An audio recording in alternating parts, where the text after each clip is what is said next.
Bagsak siya! Ibang klaseng suntok na yon! Himalang nakabawi ang challenger! Bagsak ang champion! Wala na siyang malay ngayon! Bumalik ka sa neutral corner, Miyata! Magaling ang ginawa mo! Kontrolin mo ang paghinga mo! Relax ka at bumalik ka rito sa corner, Ichiro!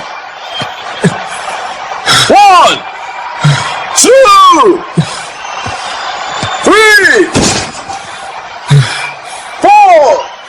Wala na akong natitirang lakas. Hindi ko na maihat ang mga kamay ko. Ayaw nang gumalaw ng mga binti ko. Wala na akong lakas para lumaban. Huwag kang babangon. Hindi pa rin gumagalaw ang champion! Matatapos ba ito sa isang countdown?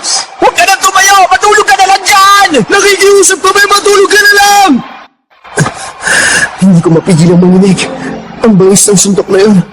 Isa yung cross-counter. Gamit ang lakas ng buong katawan niya.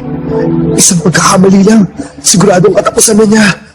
Ginawa niya yun ng walang pag-aalinlangan.